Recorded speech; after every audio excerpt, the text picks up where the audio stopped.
Excerpt from local newspaper. Ominous unknown killer still at large.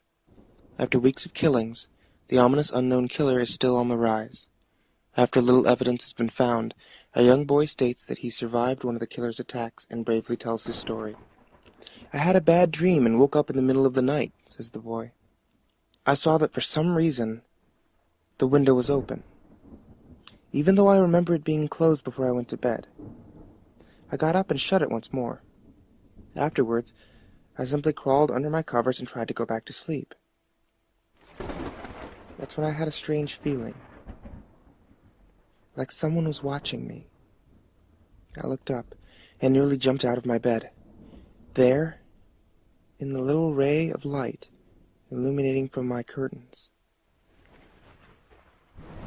were a pair of two eyes. These weren't regular eyes, they were dark, ominous eyes. They were bordered in black, and just plain out terrified me. That's when I saw his mouth, a long, horrendous smile that made every hair on my body stand up. The figure stood there, watching me. Finally, after what seemed like forever, he said it. A simple phrase, but said it in a way only a madman could speak.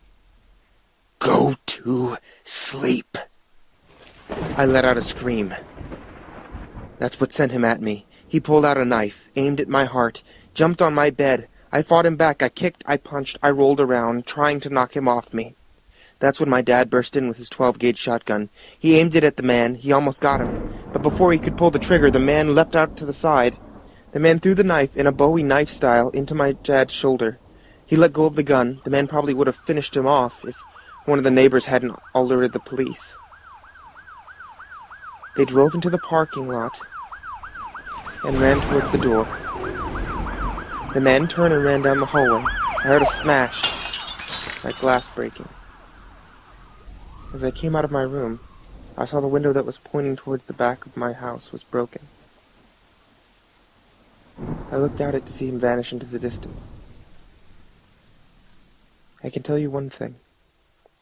I'll never forget that face. Those cold, evil eyes. That psychotic smile. They'll never leave my head. Police still are on the lookout for this man. If you see anyone that fits the description in the story, please contact your local police department.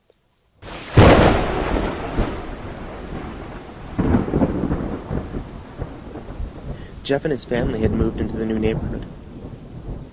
His dad had gotten a promotion at work, and they thought it would be best to live in one of those fancy neighborhoods.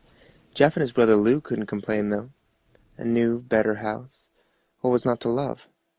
As they were getting unpacked, one of their neighbors came by. "Hello," she said. "I'm Barbara. I live across the street from you. Well, I just wanted to introduce myself and to introduce my son." She turned around and called her son over. "Billy, these are our new neighbors." Billy said hi and ran back to play in his yard. "Well," said Jeff's mom, "I'm Margaret, this is my husband Peter, and our two sons Jeff and Lou."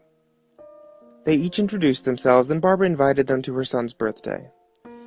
Jeff and his brother were about to object when their mother said that they would love to. Jeff went up to his mom.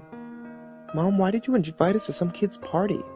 If they haven't noticed, I'm not some dumb kid." "Jeff," says his mom, "we just moved here. We should show that we want to spend time with our neighbors. Now we're going to that party, and that's final." Jeff started to talk, but stopped himself, knowing that he can't do anything. Whenever his mom says something, it's final. He walks up to his room and plops down on his bed. He sits there looking at the ceiling when suddenly he gets a weird feeling. Not so much a pain, but a weird feeling. He dismisses it as if some random feeling. He hears his mom calling him down to get his stuff, and he walks down to get it. The next day, Jeff walked down the stairs to get breakfast and get ready for school. As he sat there, eating his breakfast, he once again got that feeling. This time it was stronger. Gave him a slight tugging pain, but he once again dismissed it. As he and Lou finished breakfast, they walked down to the bus stop. They sat there waiting for the bus, and then, all of a sudden, some kid on a skateboard jumps over them, only inches above their laps. They both jump back in surprise. "Hey, what the hell, kid?" The kid landed and turned back to them. He kicked his skateboard up and caught it with his hand. He wears an Aeropostale shirt and ripped blue jeans. "Well, well, well, looks like we got some new meat." Suddenly 2 other kids appeared. One is super skinny and the other is huge. "Well, since you're new here, I'd like to introduce ourselves. Over there's Keith." Jeff and Lou look at the skinny kid. He has a dopey face that you would expect a sidekick to have. "And he's Troy." They look over at the fat kid. Talk about a tub of lard. This kid looks like he hadn't exercised since he was crawling. "And I," says the kid, "am Randy. Now, for all the kids in this neighborhood, there's a small price of bus fare, if you catch my drift." Lou stands up, ready to punch the light out of the kid's eyes, when his 2 friends pull a knife up at him. "I had hoped you'd be more cooperative, but it seems we must do things the hard way." The kid walks up to Lou and takes his wallet out of his pocket. Jeff gets that feeling again. Now it's truly strong, a burning sensation. He stands up, but Lou gestures him to sit down. Jeff ignores it and walks up to the kid. "Listen here, you little punk. Give back my bro's wallet or else." Randy puts the wallet in his pocket and pulls a knife. "Oh? And what you gonna do?" Just as he finishes his sentence, Jeff pops the kid in the nose. Kid reaches for his face. Jeff grabs the kid's wrist and breaks it. Randy screams and Jeff grabs the knife from his hand. Troy and Keith rush him, but Jeff's too quick. He throws Randy to the ground. Keith lashes out at him, but Jeff ducks and stabs him in the arm. Keith drops his knife and falls to the ground screaming. Troy rushes him too, but Jeff doesn't even need the knife. He punches Troy straight in the stomach. He goes down. As he falls, he pukes all over the place. Lou can do nothing but look in amazement at Jeff. "Jeff, how did you—" That's all he says. They see the bus coming, and know they'd be blamed for the whole thing, so they start running as fast as they can. As they run, they look back and see the bus driver rushing over to Randy and them. As Jeff and Lou make it to school, they don't dare tell what happens. All they do is sit and listen. Lou just thought of that as his brother beating up a few kids, but Jeff knew it was more. It was something scary. As he got that feeling, he felt how powerful it was, the urge to just hurt someone. He didn't like how it sounded, but he couldn't help but feel happy. He felt that strange feeling go away and stay away for the entire day of school, even as he walked home due to the whole thing near the bus stop.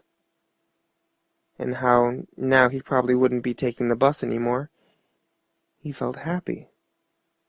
When he got home, his parents asked him how his day was. He says, in a somewhat ominous voice, "It was a wonderful day." Next morning, he heard a knock at the front door. He walks down to find 2 police officers at the door, his mother looking back at him with an angry look. "Jeff, these officers tell me that you attacked 3 kids, that it wasn't a regular fight, and that they were stabbed?" "Stabbed, son." Jeff's gaze fell to the floor, showing his mother that it was true. "Mom, they were the ones who pulled the knives on me and Lou." "Son," says one of the cops, "we found 3 kids, 2 stabbed, 1 having a bruise on his stomach, and we have witnesses proving that you fled the scene. Now what does that tell us?" Jeff knew it was no use. He could say him and Lou had been attacked, but there was no proof it was not them who attacked first. They couldn't say that they weren't fleeing, because, truth be told, they were. So, Jeff couldn't defend himself, or Lou. "Son, call down your brother." Jeff couldn't do it, since it was him who beat up all 3 of the kids. "Sir, it was me. I was the one who beat up those kids. Lou tried to hold me back, but he couldn't stop me." The cop looked at his partner. They both nodded. "Well, kid looks like a year in juvie." "Wait," says Lou. We all looked up to see him holding a knife. The officers pulled their guns and locked them on Lou. It was me. I beat up those little punks. Have the marks to prove it. He lifted up his sleeve to reveal cuts and bruises, as if he were in a struggle. Son, just put down the knife, said the officer. Lou held up the knife and dropped it on the ground, put his hands up and walked over to the cops. No, Lou, it was me. I did it. Jeff had tears running down his face. Poor bro trying to take the blame for what I did. Well, take me away. The police led Lou out to the patrol car. Lou, tell them it was me! Tell them I was the one who beat up those kids! Lou's mother put her hand on Jeff's shoulder. Jeff, please, you don't have to lie. We know it's Lou. You can stop. Jeff watched helplessly as the cop's car sped off with Lou inside. A few minutes later, Jeff's dad pulls into the driveway, seeing Jeff's face and knowing something's wrong. Son, what is it? Jeff can't answer. His vocal cords are strained from crying. Instead, Jeff's mother walks his father inside to break the bad news to him. As Jeff weeps in the driveway, after an hour or so, Jeff walks back into the house, seeing his parents were both shocked, sad, and disappointed. He can't look at them. He can't see how they think of Lou when it was his fault. He just goes to sleep, trying to get the whole thing off his mind.